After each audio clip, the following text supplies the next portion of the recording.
Good evening to all the participants. Thank you, Radhika ma'am, for that lovely introduction. Now, I also want to thank you for inviting me for this talk today. Now, she wanted me to speak on writing skills, and as you know, writing skills is a very, very broad topic. So I was in a dilemma as to where to start and where to end.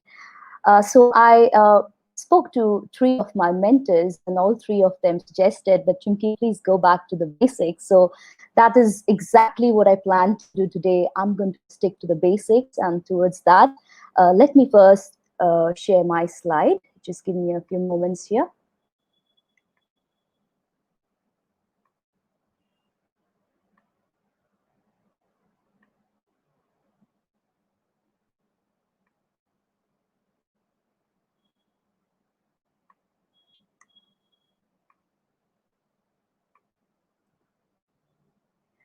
Okay, so the way I have named my topic for the webinar today is what lies between the pen and the reader, and it's only words. And I have been a little optimistic in calling it a fascinating insight. I hope I can keep up the fascination. So the first thing I'm going to do is I'm going to establish a little background to the title of today's webinar. So towards that, I want to show you a few pictures on my slide, and I want you to identify the people that you're going to be seeing on the screen. So here I go with the second one. This is the third picture, and this is the fourth one. So I'm sure all the people who are there watching will find no difficulty in identifying these people because they are very, very well known. Still, I'll just go ahead and flash their names here. Now, uh, as a quiz, this was not difficult, but in the next slide, I'm going to show a few other pictures, and this time, see if you can really identify the people on the screen. The first one is here. This is the second picture. This is the third one, and this is the last one. Now, when you see these pictures, I feel quite a few of us will not be able to identify these people. So let me just go ahead and show you the names of these people. And now you'll be like, oh, of course, this is O. Henry, this is Virginia Woolf, we have Tolkien, and we have Mahashweta Devi. Now, the reason you found it so easy to identify the people in the previous slide and yet so difficult to identify the people on this current slide is because when we're talking about actors, actors impress with their physical and vocal attributes, and we keep seeing them on the screen and we know them by the looks. But when we're talking about writers, writers, all they have are only words to impress the audience with. And with these words, we can plumb the depths of an ocean and we can scale the heights of the highest mountain. So let me go to the next slide, and here I'm going to be talking about the power of the written word, and I want to draw a comparison between the spoken words and the written words. Now, when we're talking about spoken words, we are often slammed with the non-native tag, and often people jeer at our accent in the way we speak. And it is a bitter truth that many of us have been refused jobs in Western countries just because we are not native speakers of English, even though you might be having substantial amount of experience in teaching the language. But when you're talking about the written word allows you to transcend all geographical boundaries, and our skin coloring doesn't matter anymore because what goes out from you to the reader are only words. Next, I'm going to be talking about how the spoken words, it's similar to an arrow that never returns. So once the words leave our lips, it goes into the listener's ears and pierces right to the heart, and there is no way you can recall what you have said. But when we're talking about the written word, the beauty of the written word is that it allows you enough time to think, analyze, and edit. And that is why I say long live the backspace key or the delete key, because you have the time to edit before you actually post it for people to read. The next thing I'm going to talk about spoken words is it reminds me of bubbles, because spoken words are ephemeral and they're gone with the wind. But when we're talking about the written word, written words defy sands of time, and you can pretty much immortalize your words for all the future generations to come. So now that I've spoken about the power of the written word, the next thing I'm going to do is I'm going to show you what lies between you as a writer and a famous writer. The steps to being a famous writer is through skillfully written words, and hence I have called my webinar today as what lies between the pen and the reader are only words. And I want to draw your attention to the word skillful, because you just not merely write words, these words have to be skillfully written. And hence, today I plan to show how we can refine our writing.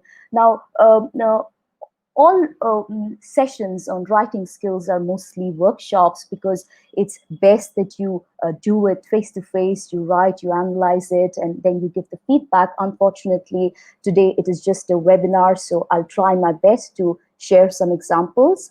Now, next, I'm going to be talking about a little bit of theory on language acquisition and how it actually happens. Now, when we're talking about language acquisition, we have something called the natural order of language acquisition. And this is the way in which we learn our mother tongues, and we learn it pretty fluently.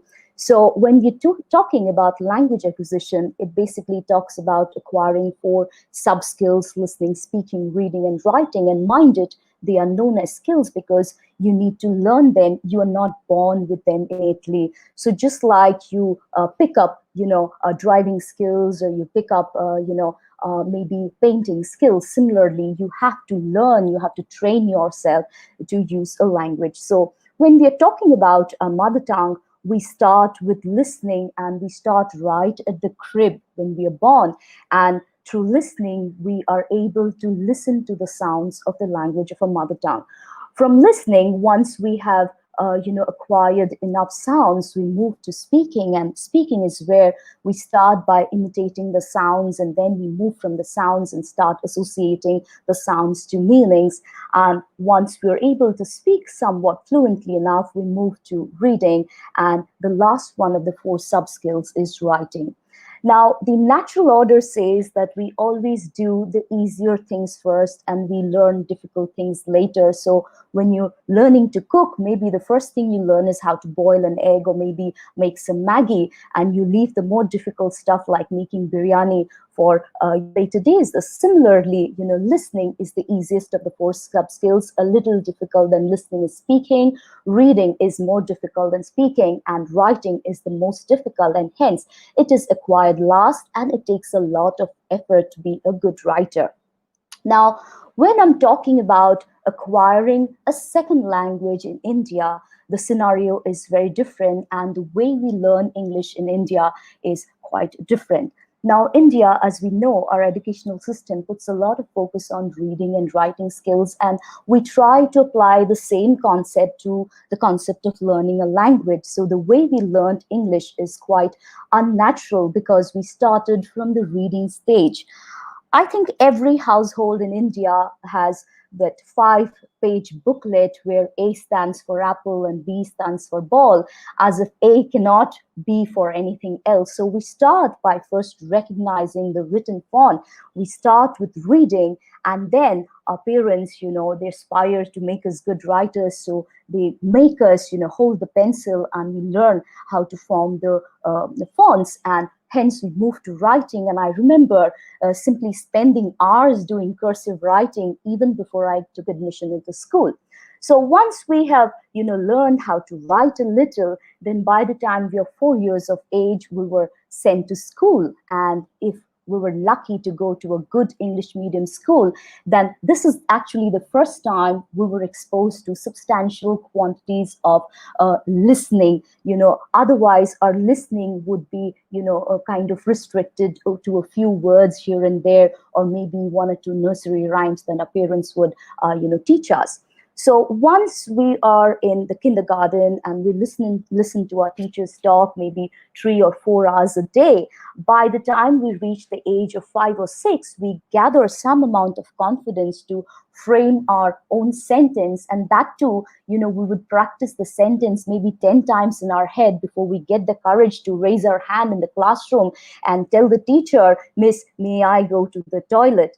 So you have to understand that the way we went about learning English was very unnatural. So it's like instead of eating it in a straightforward way, we went about in a roundabout way. And hence, when we talk about our English proficiency, I feel that our English is quite fractured. Now, many of you will take offense to me saying that our English is fractured because maybe you've been using the language and teaching it for the last 20, 30 years.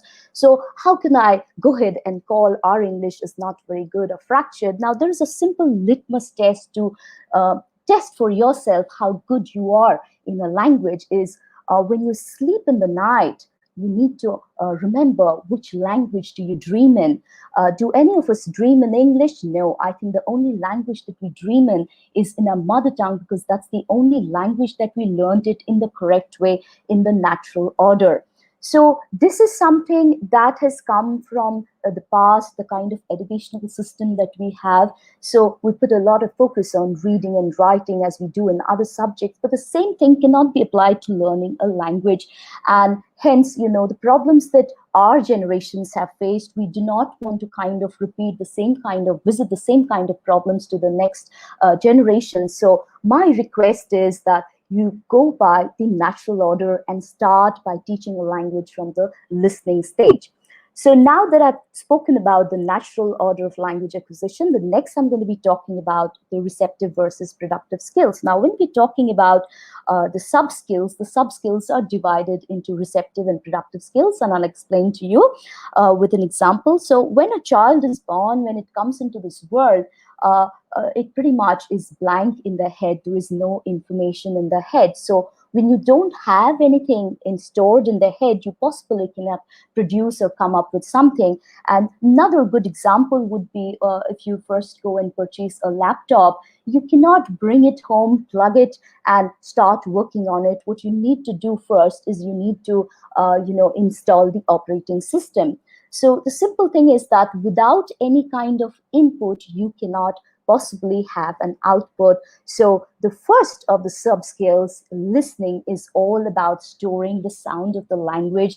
And once you understand the sound, you start by trial and error to match the sounds with the meanings. Okay, so this is listening, and listening is a receptive skill because it gives you input in terms of the target language that you are learning. Now, once you have, you are comfortable listening, what you want to do is you're pretty much like a monkey and you want to mimic the sounds that you've been hearing. So speaking starts with mimicking, and then you start practicing the sound and you start practicing the structure of the language. But as compared to listening skills, speaking is a productive skill because you are giving some kind of output, you're producing language.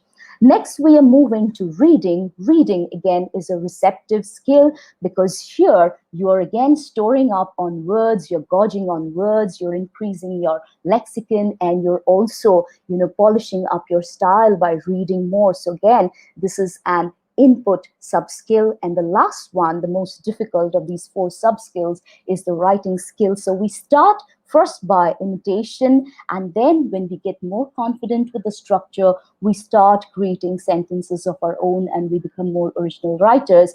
And writing, again, is an output sub-skill. So these are the 4 sub-skills. And what I have to say is that you possibly cannot skip any of these sub-skills. For example, if you start from the reading sub-skill, then you're doing yourself an injustice and you're doing your students an injustice, because there is no shortcut to learning a language properly. So you must start with listening, go to speaking, reading, and then writing.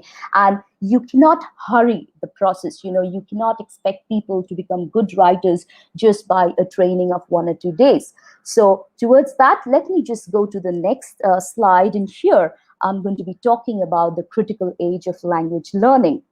Now, you can never be too early to learn a language, but often you may be too late, because the brain loses its plasticity after puberty. So the brain is geared in such a way where it easily picks up language the younger you are. So let me give you an example of myself.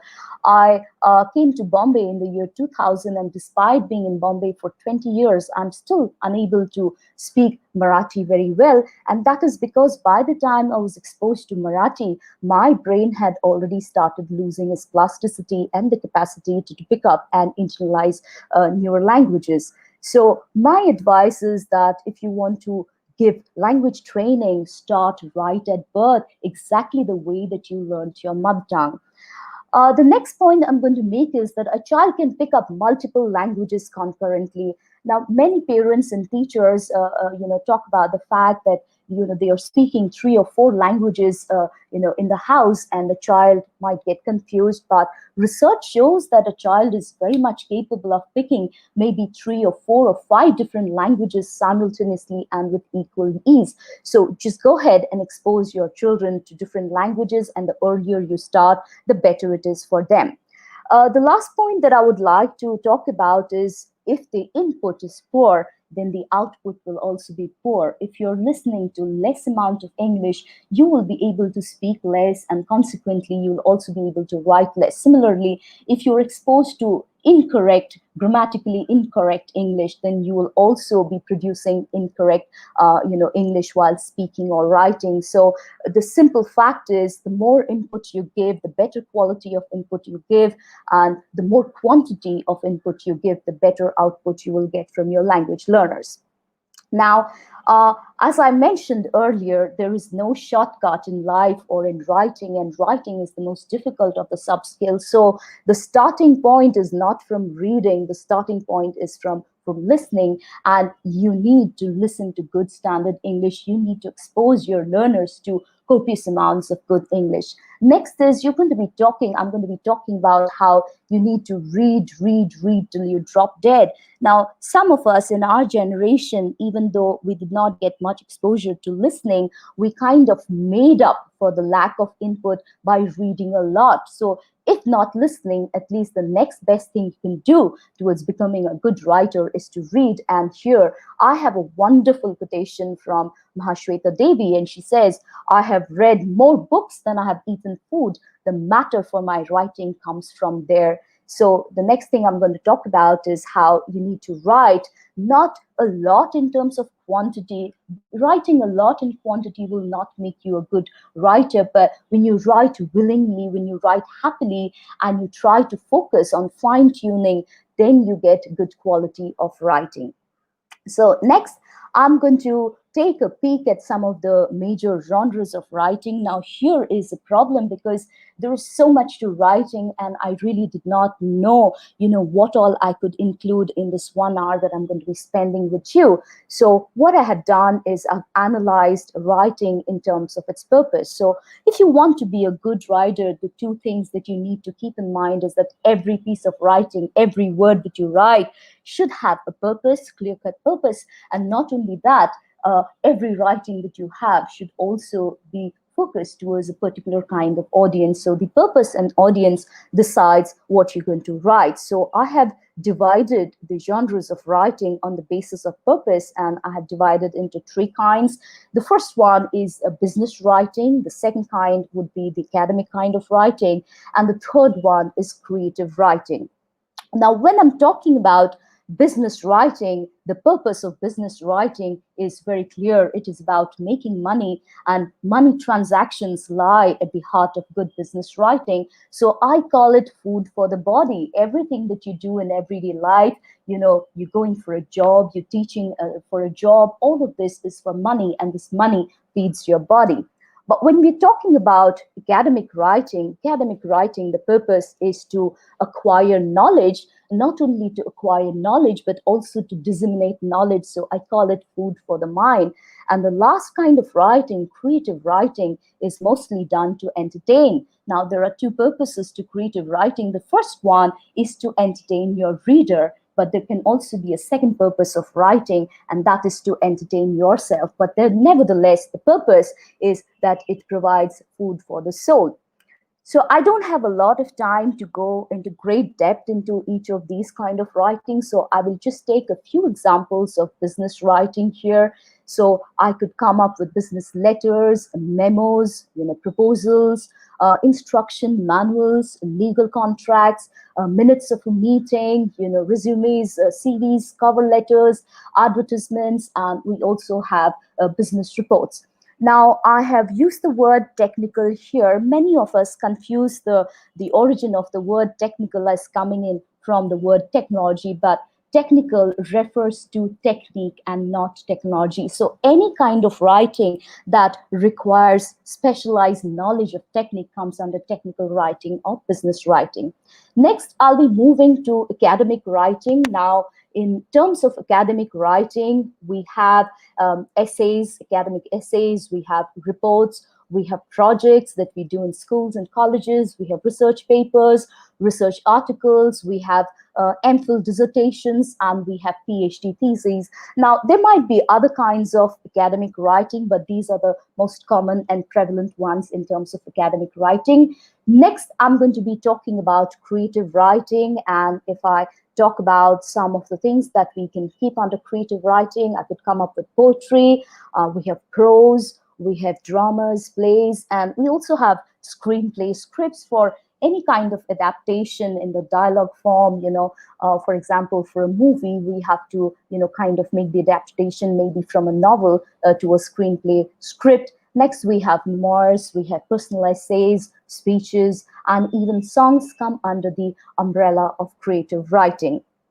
Now, I would love to go in depth into all of these kind of writing, but I do not have the luxury of time. So what I've done is I'm going to be talking about a few basic writing tips that are applicable to all forms of writing, be it business writing, academic writing, or creative writing. So the first thing that I'm going to focus on is to simplifying the concept of cohesion and coherence.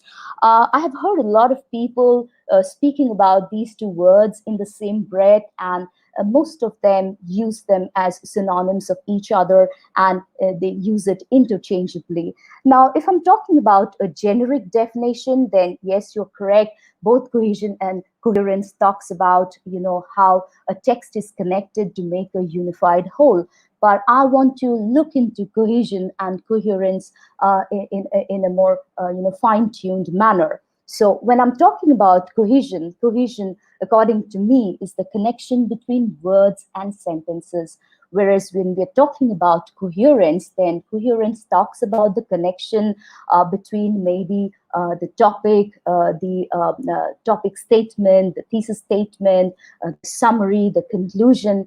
Now, when we're talking about cohesion, it is related to the flow of words. But when we're talking about coherence, it's related to the overall structure of your written discourse, how you arrange your different paras, what you put as a heading, how you start, what you include in the body, and maybe how you conclude.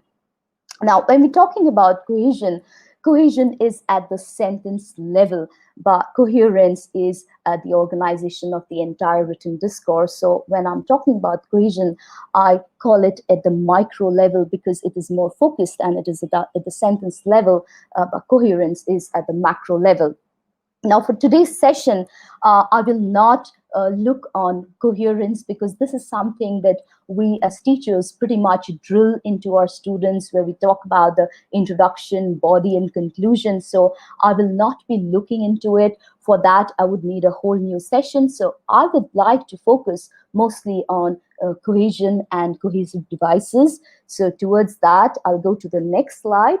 And here I'm going to be talking about the CSI order for cohesion in writing. Now, CSI is an acronym, and I will explain to you what I mean by that. When you're writing, you need to follow some kind of order. So the first order that you can follow is the chronological order.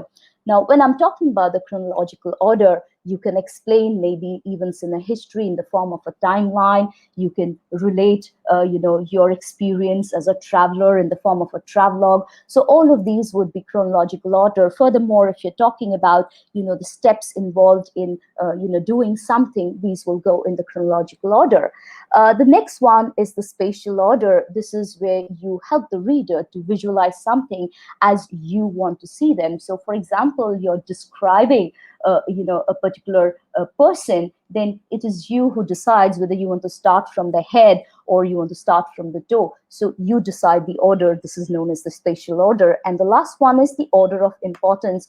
So when you're writing persuasive literature, or you're trying to convince someone, you have to prioritize your items and you arrange them in an order of importance. Maybe you show them the bigger benefits and then the smaller benefits later. You show the larger significance of things and then you move to lesser significant things. So this is the CSI, and the C stands for chronological, the S stands for spatial, and I stands for the importance of the order. Next, I'm going to be talking about 5 cohesive techniques that we use often, but maybe we do not underline it so prominently or explicitly when we are teaching it in the classroom. So I'll start with reference words, and I've given an example here. The Taj Mahal was built in 1632. It was commissioned by Shah Jahan. So when I'm using the word it refers back to the Taj Mahal, which is the subject in the first sentence, and I continue it in the next sentence by using a pronoun. This is known as reference. Now, the next one is repeated words. I've given an example here. The Taj Mahal was built with white marble. The marble was procured from Makrana, Jaipur. Now, you will notice that in the first sentence, I've used the word marble, and in the second sentence, I've gone ahead and again used the word marble. I'm repeating it. Now, you repeat words not only for emphasis on, very key words, but also because it helps you move from one sentence and go to the next sentence. But there is a word of caution here. You must not use, repeated words too often. You must use it sparingly, or your writing becomes very, very repetitive. Next, I'm going to be talking about substitution. Now, here is an example. Apart from marble, semi-precious stones were also used. Some of these were jade, turquoise, coral, lapis lazuli, and agate. Now, I want to point out to the word these here. Instead of semi-precious stones, I have substituted with the word these.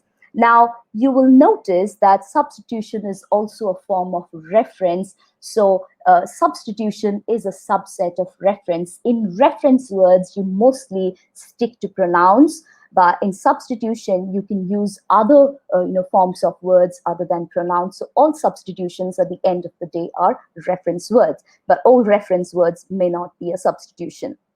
Next, I'm going to be talking about ellipses. Now, the more proficient you become in writing, you start using ellipses, but this comes with practice. In the initial days of writing, students might not be able to produce this in their writing. Now, what is ellipsis? Ellipsis is the omission of words, repeated words. So let me give you an example here. Quite a few precious stones were also used for the inlay work. The first one was goldstone. The second was magnet stone. Now here you see I have omitted the words, the second precious stone, but even though I have omitted the 2 words precious stone, my meaning is pretty clear, and grammatically also this is correct, and this shows that you are gaining more proficiency as a writer. So this comes when you become a better writer. The last one I'm going to be talking about in terms of the cohesive techniques is the transition signal. Now, a good writer prepares the reader for what is going to come up next. So here is an example. The construction of the Taj Mahal, in the construction of the Taj Mahal, 3 types of stones were used. The first type was semi-precious stone. The second type consisted of rare stones. The third one was common stones. Now, this is what, allows people to read in a systematic way, and also gives them the idea that the writer is pretty clear about what he or she is trying to say. This is very similar to how when you travel on the highway and you see the markers on the road which tells you that there's a food mall maybe 500 meters along, or maybe after 1 kilometer you will find a toll gate. So these are basically kind of signals that prepare the reader and make them understand what to expect next. So transition signals are very, very important in terms of cohesive devices. And here, what I've done is I've given a pretty exhaustive list of the different kind of transition signals that your students will be using when they are writing something.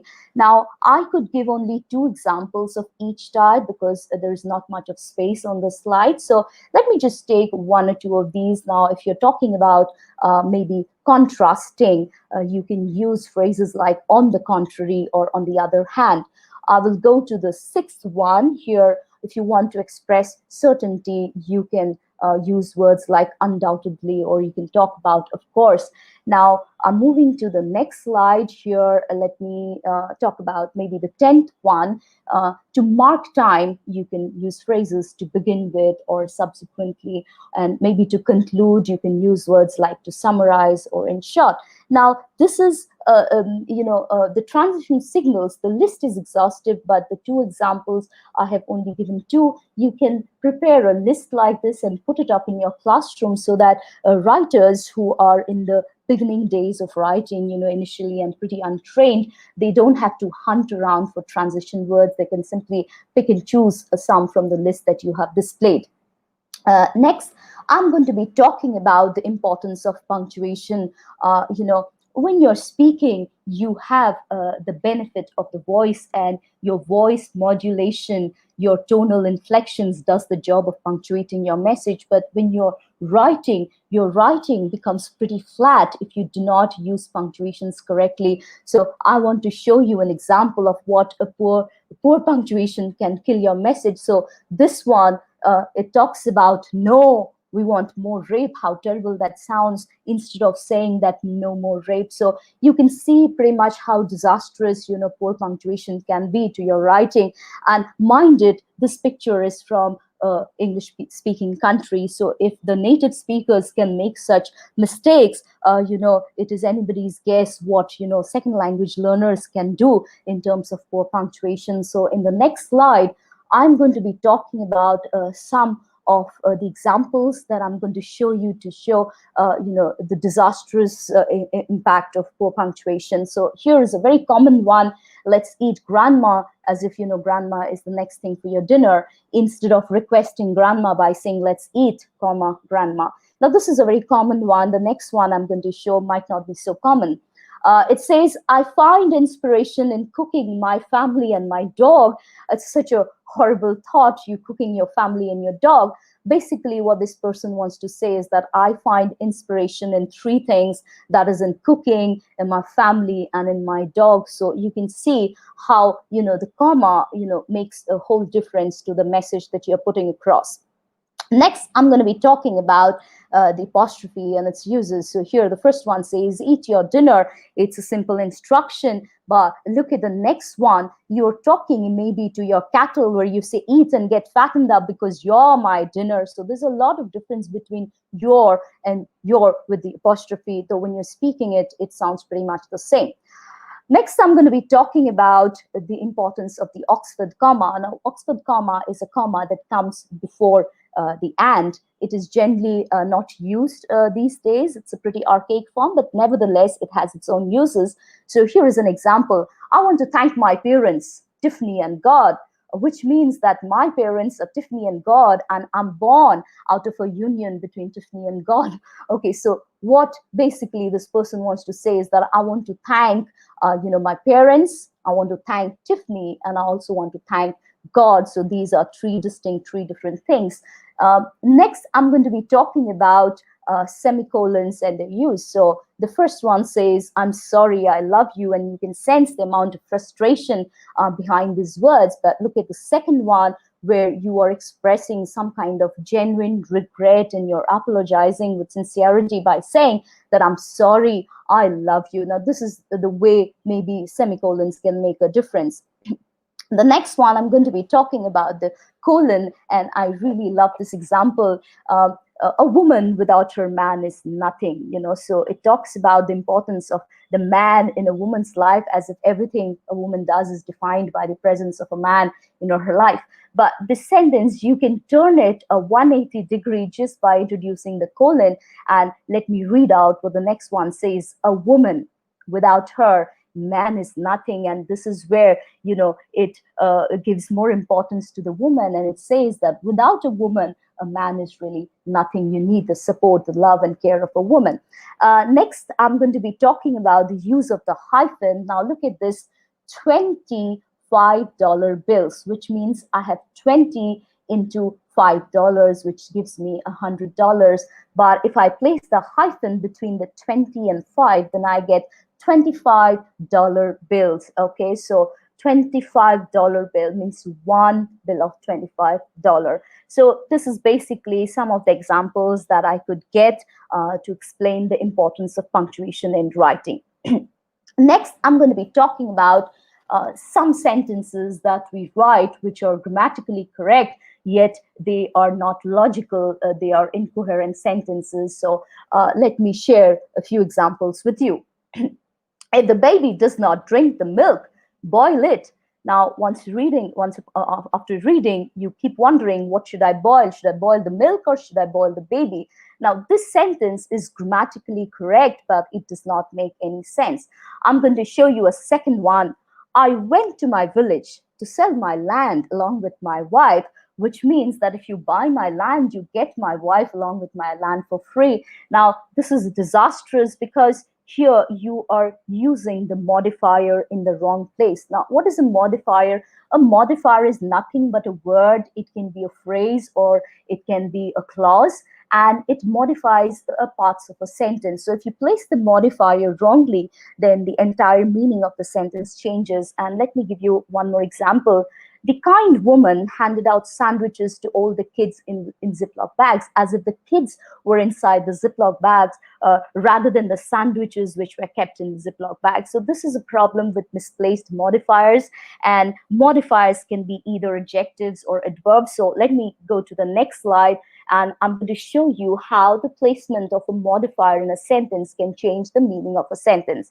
So the first one says, the instructor just nodded to Elvis as she came in. She did not speak or extend her hand. She just nodded at Elvis. The next sentence, the instructor nodded just to Elvis as she came in. She did not, nod to anybody else. She ignored everybody else and, just nodded to Elvis. And the last one, the instructor nodded to Elvis just as she came in. That means, she did it immediately after coming into the room. So this is how, modifiers can make a whole lot of difference to your writing. Next, I'm going to be talking about some dead weight words. And, these, I call it as empty calorie words. You use them, but it does not take your writing any forward. It just adds bulk and quantity to your, writing, but it does not give any kind of quality or emphasis to your writing.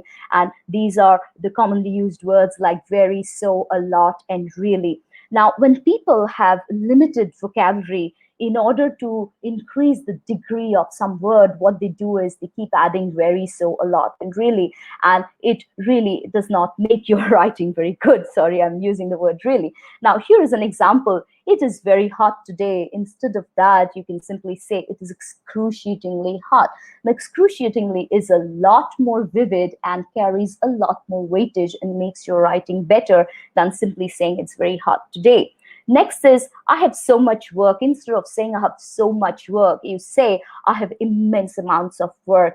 Next, I love to read a lot. Instead, you just say I'm passionate about reading. And the last one, I'm really tired. Instead of, you just say I'm exhausted. So what I'm trying to say is that instead of using, these words to increase the degree of something, just switch them with some awesome adjectives and your writing will automatically improve. Next, I'm going to be talking about run from the run of the mill. Here I'm talking about idioms that are so overused that they have become cliches. So avoid cliches like you're avoiding the COVID-19. And here are some examples. The grass is always greener on the other side. Now, I keep warning my students, if they ever submit me any essay or anything with these kind of cliches thrown in, I'm going to mark them very poorly. So here are other examples. Every coin has two sides. All that glitters isn't gold, a bed of roses. Now, these have been used so much that they have, become cliches. And of course, it makes your writing very poor. It makes your writing run of the mill. So if you want your writing to stand out, if you want your writing to be impressive, stop using these cliches and hackneyed phrases. Next, I'm going to be taking a quick glance at business writing.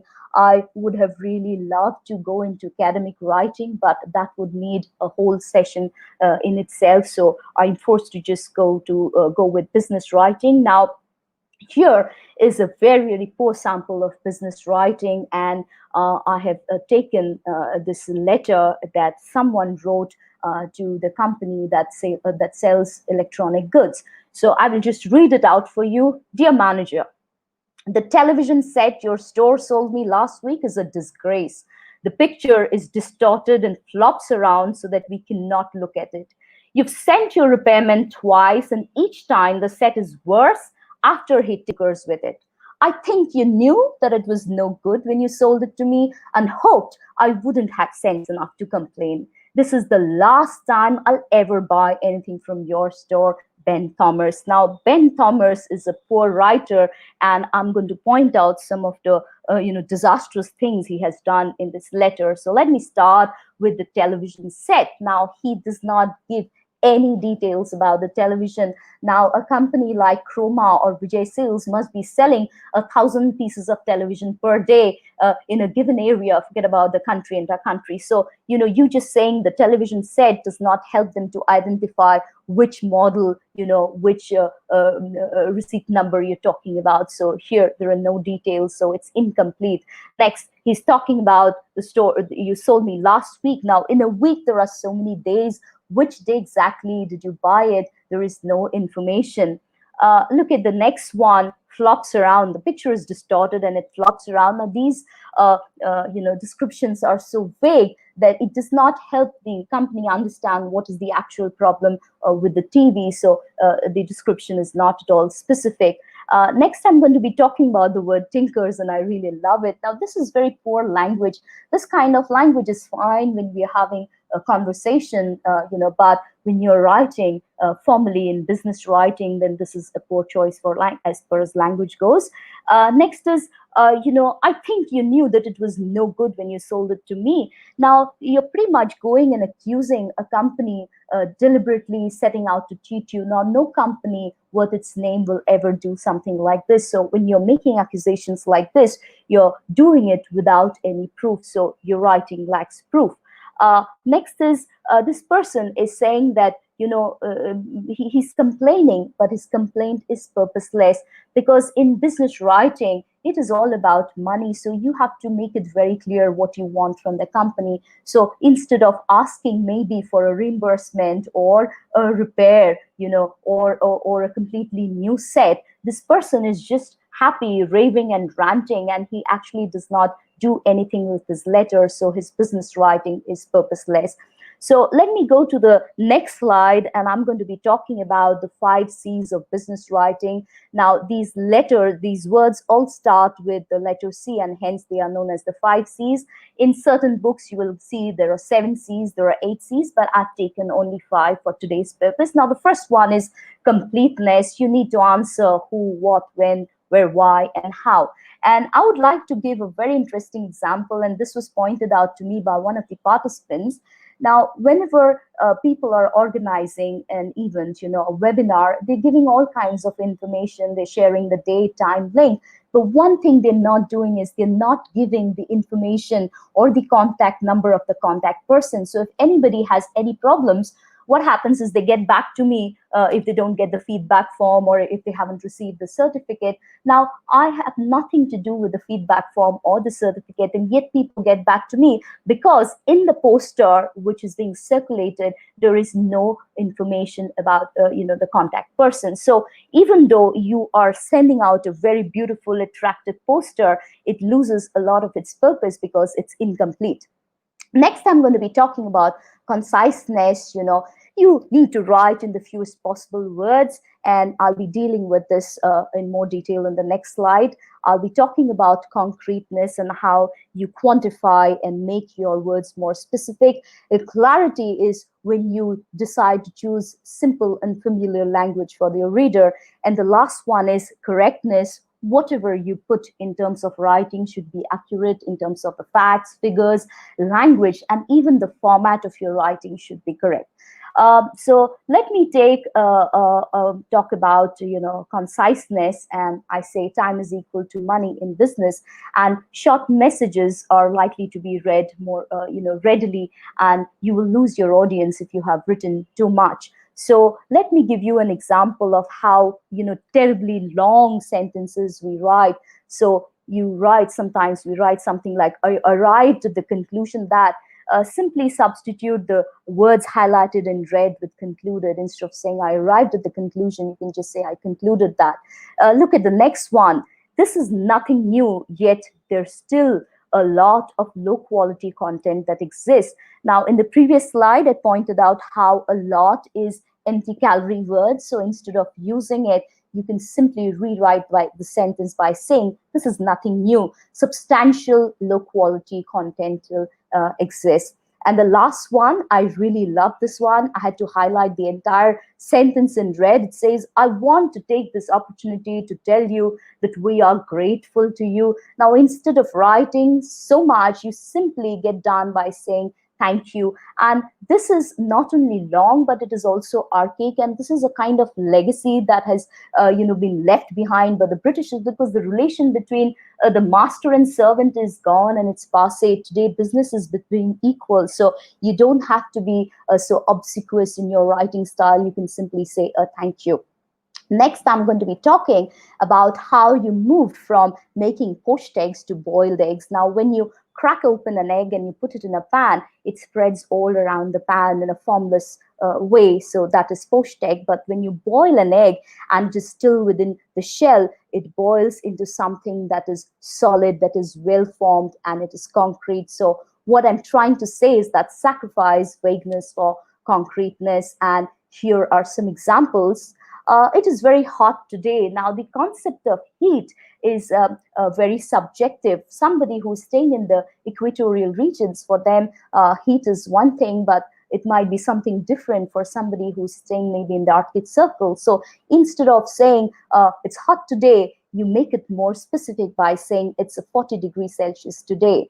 Next one, she is so intelligent. Now, I don't know how intelligent is intelligent according to you. Instead, right, she has an IQ of 140 on a scale of 150. And the last one, the printer is really fast. Now, how fast is really fast? Instead, just quantify and say the printer prints 60 pages per minute. So when we're talking about business writing, when we're talking about academic writing, you need to be able to quantify what you're saying, and that will make your writing better. Next, I'm going to be talking about don't send your readers running to the dictionary. Now, it's all fine to be speaking like Shashi Tharoor, he's very impressive, but to be very honest, half the time what he says, I don't understand. But I'm too ashamed to, tell it in front of people that I could not understand what he said. This is okay for a speech, and it is also okay for creative writing, but this is a complete no-no in business writing, because in business writing, if your reader has to go to dictionary every now and then, he will lose interest in your message and maybe not read it at all. So use simple and familiar words that an average reader understands. And towards this, I'm going to share a story of a plumber. Now, this plumber that you see in the picture, he is not very educated, but he's a very good plumber, and he's a kind person who wants to help people. So in his line of work, he realized that if drains get clogged and you pour hydrochloric acid in the concentrated form, then the choked drain kind of opens up because the acid eats away into the dirt and it opens up the passage. So he felt this is a very useful tip. So he wrote to the Standard Bureau, and he told them that in case any of your clients are facing the problem of a clogged drain, then ask them to use hydrochloric acid.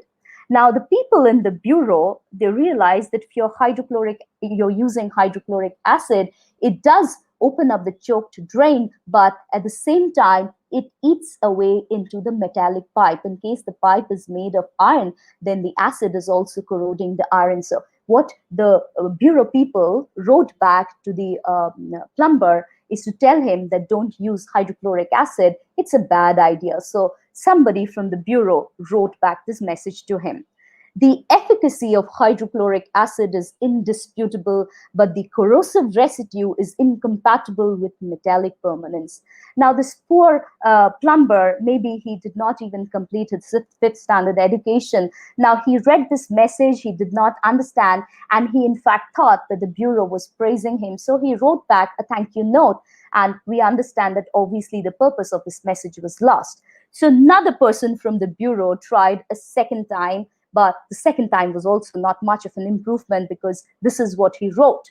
We cannot assume responsibility for the production of toxic and noxious residue with hydrochloric acid and suggest you use an alternative procedure. Now, the poor plumber did not understand this message, and again he wrote back to thank the bureau. So finally, somebody intelligent in the bureau understood that the language is too difficult for him. So he simply wrote back to him saying, don't use hydrochloric acid, it eats out the pipes. And finally, the message went home. Now, this might be a very, very exaggerated and a drastic example, but at times, we end up writing like this, and we lose the purpose, the focus of our writing in terms of business writing. So business writing is not the place where you show off your, lexical range. Keep to simple words and familiar words, which everybody can understand.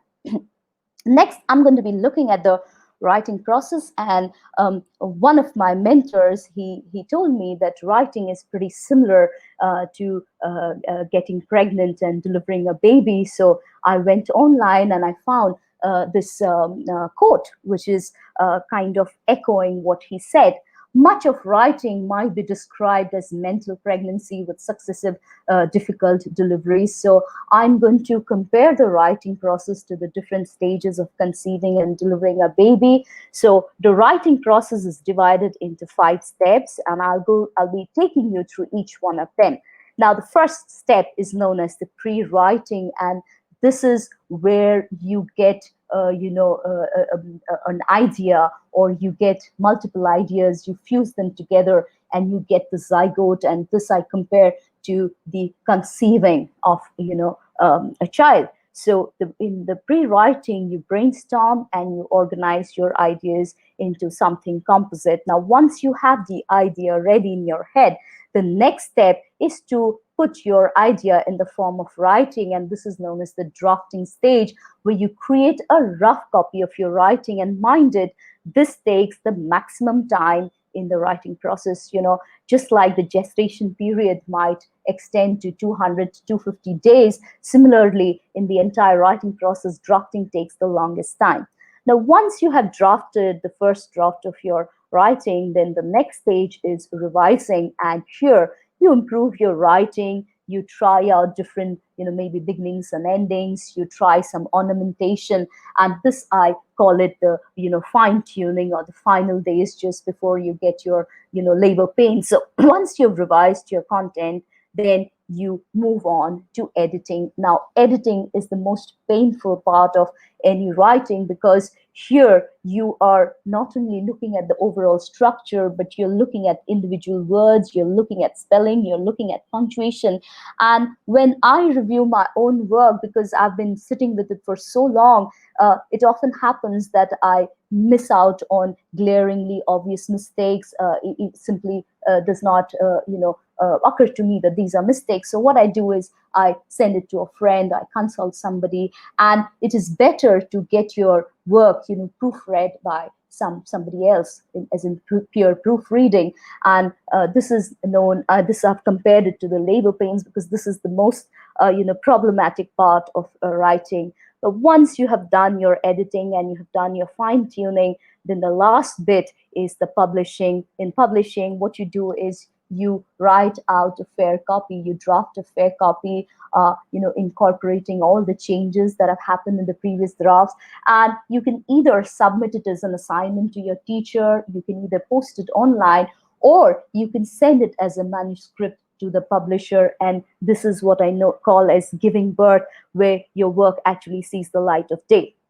Now, when I'm talking about the writing stages, I would like to look at the pre-writing stage, and I want to talk about the use of graphic organizers and how effective it is for pre-writing.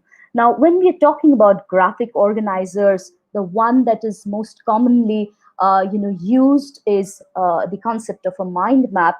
But let me tell you that mind map is only one kind of graphic organizer. There are many graphic organizers, and each type of organizer has a different purpose. So, for example, if I'm writing an essay between the difference between maybe a hammerhead shark and a big white shark, then I can use the Venn diagram where I can talk about the differences and similarities.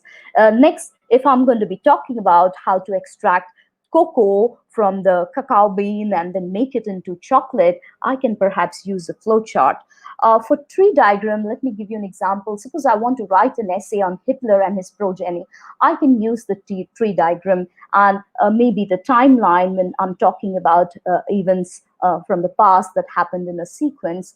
Now, when I'm talking about cyclic charts, a good example would be how we keep harming the environment around us, and the environment gives a backlash always. So you start from a certain point and you go back. So when you're trying to write maybe an essay, so you can use the cyclic chart. Next, I'm going to be talking about the matrix. A matrix is when you're comparing multiple things and it has multiple factors. For example, I'm taking one of Shakespeare's work, maybe The Tempest, and I want to show what 3 different critics have said about Tempest in terms of its style and the content and style. So you have 3 people in the column, and you have 2 of these aspects, the content and the style, in a row form. So you're going to look at it in the matrix form. The next one, the radial diagram, mind map, an example of a radial diagram. It is a lot more fluid because it allows you to extend your ideas in 360 degree. And a radial diagram is pretty similar to a tree diagram, but the only difference is that the tree diagram extends only in a single direction. And also the tree diagram has a hierarchy to it, whereas if you're talking about a radial diagram, the radial diagram does not talk about hierarchy, something being more important or less important.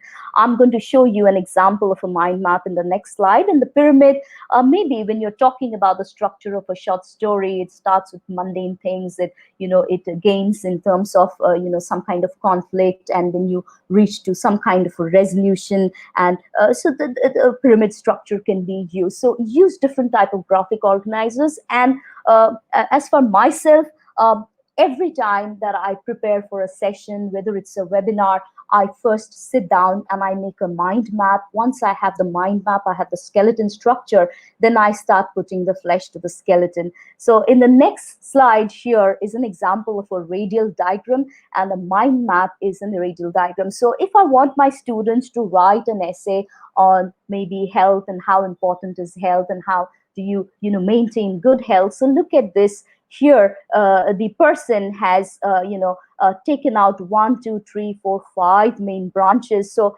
anybody who looks at this diagram can immediately figure out that they're going to maybe have 5 paras in the body of the essay. And look how beautifully they're talking about health and how it is related to diet. Your health is related to good sleep. Your health may be spoiled by overstress, when you're overly stressed, and how it can improve by exercise. If none of these are helping, then where do you call out for help? And look how beautifully this person is talking about stress, and he has subdivided into the causes of stress, the effects of stress, and how you can find the solution to stress. So it's so beautifully done, and this is something that I do, and I always encourage my students to do. So even if they are writing something as simple as a resume, a job resume, they still go ahead and do the mind map. And it's a matter of habit. If you start doing it, you will start applying it for every day, for everything that you do in your life. Next, I'm going to be talking about the use of plagiarism checkers, and please use it without fail. Now, India is a country where we have very little respect for copyright issues.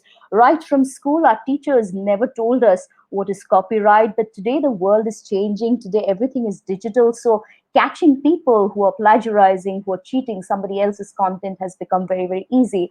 So if students think that teachers are fool and they will never know that they have copied everything from the internet, then the students need to think again, because now even the teachers have recourse to plagiarism checkers. So what does a plagiarism checker do? It is basically a software. You will find a lot of free softwares online. All you need to do is you need to paste your Word document or whatever you're using into the checkbox of the plagiarism checker. Now, once you feed it into your plagiarism checker, it looks at every sentence that you have written, and it gives you a verdict whether it has been plagiarized.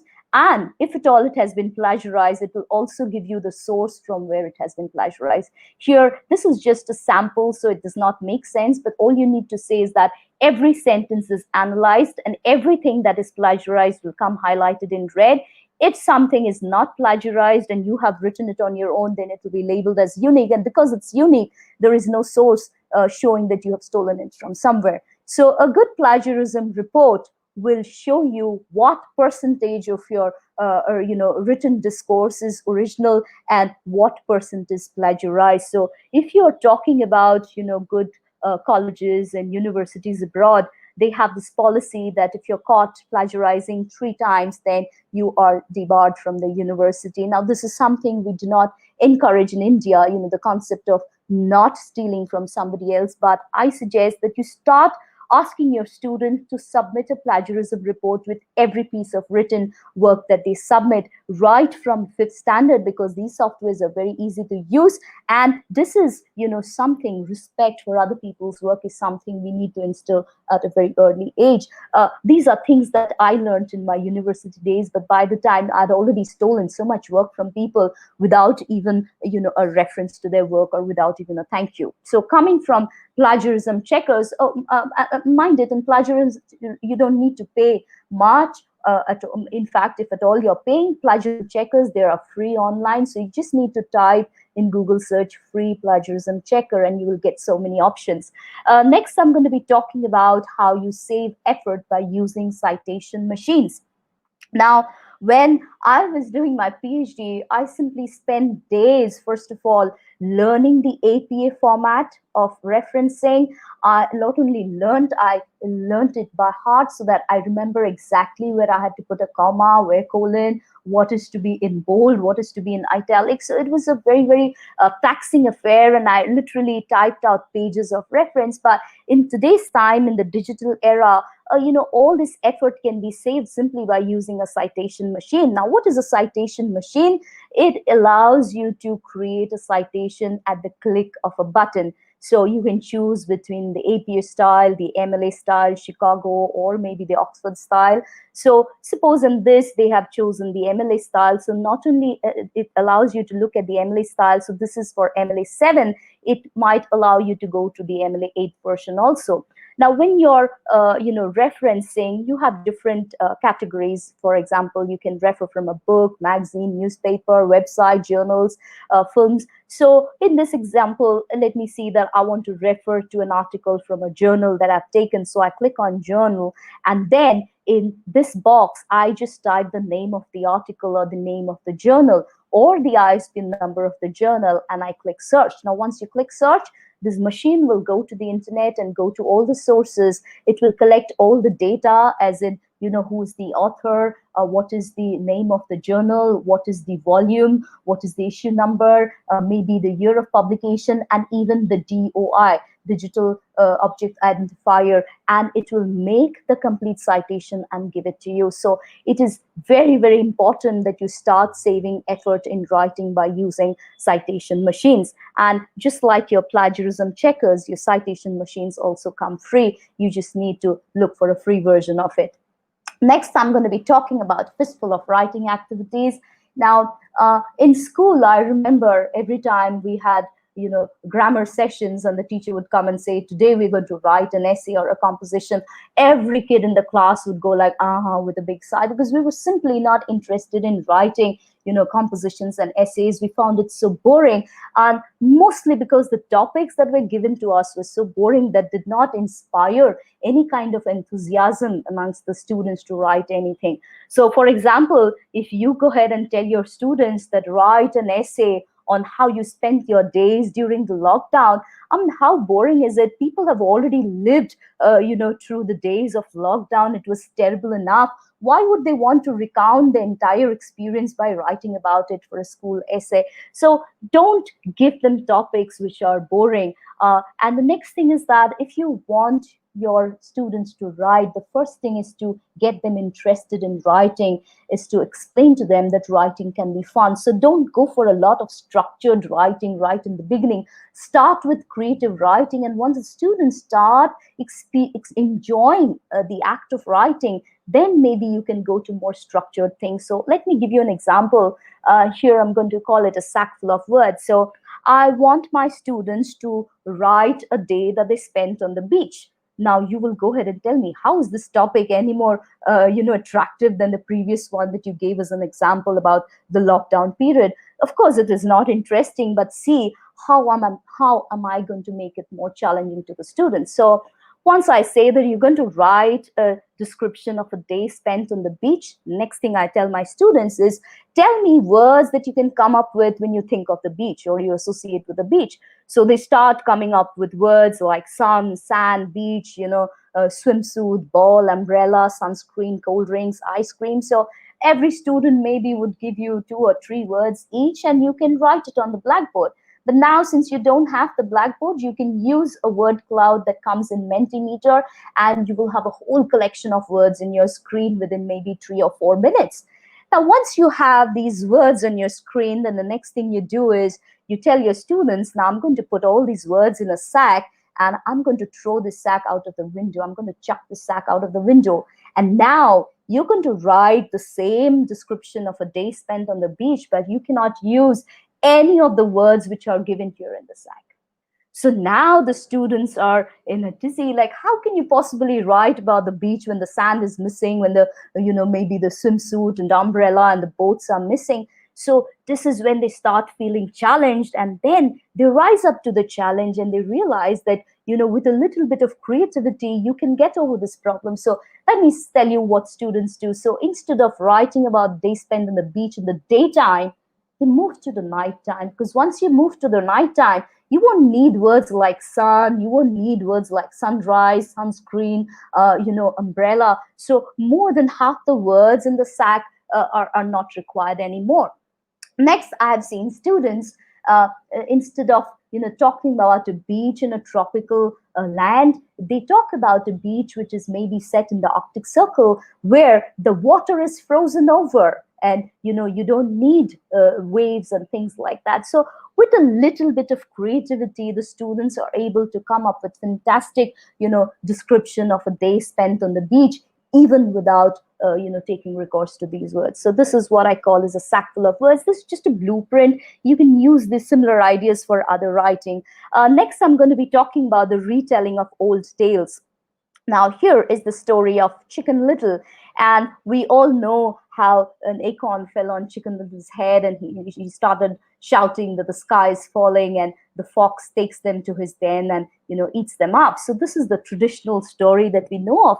But I tell my students, and maybe in the workshops that I do for the teachers, I tell them that I want you to rewrite the story with a completely different, unexpected ending. So let me share one of the stories that the teachers made, and I really loved it, the way they turned it around. So Chicken Little starts screaming that, there is a bomb that has dropped on my head, so terrorists are here at hand. So we need to hide from the bombing. So Chicken Little starts, shouting and running around the entire jungle and collects all the other, animals. And on the way, they meet the fox. And the fox says that, my den is a good one. It's a strong one. It's way down into the earth. So it will be pretty safe for you people if you come into my den. So even if there is some amount of bombing, we'll all be safe. So all of them go into the fox's den.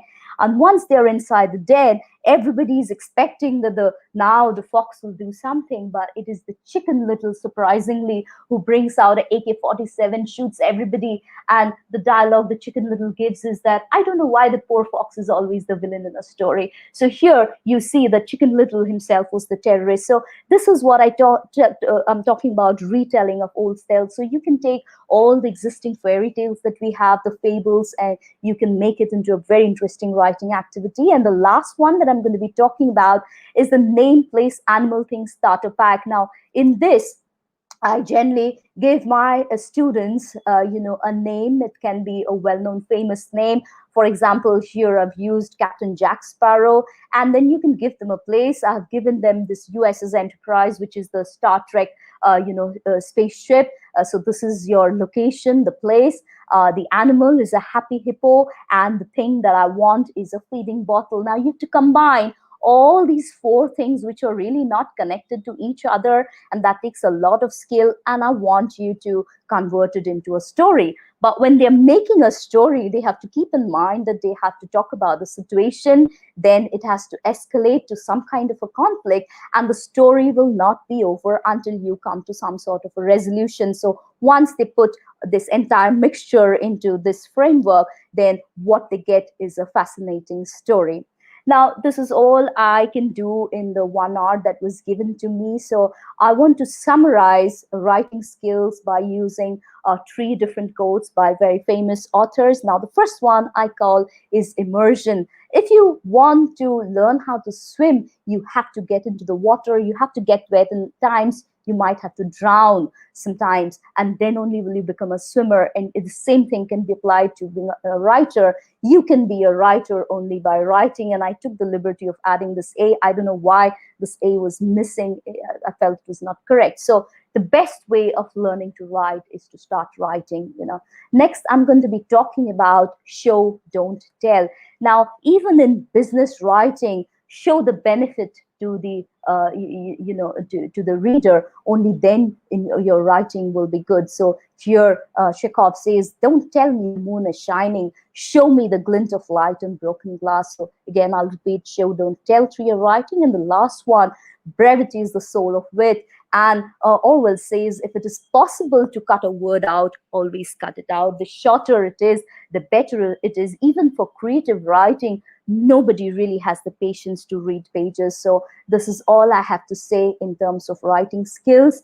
And the last slide, if you have any queries, then you can WhatsApp me, and you can also mail back to me. I have recently made a YouTube channel called Tall Talks from a Short Lady. In case you enjoyed my webinar, it is a request for me to you to subscribe to my channel, because I keep uploading material onto my channel, and every time I upload something, you will get a kind of a ping or an alert. So please subscribe, take out 5 seconds from your busy schedule. And with that, I will say thank you and bye from my side.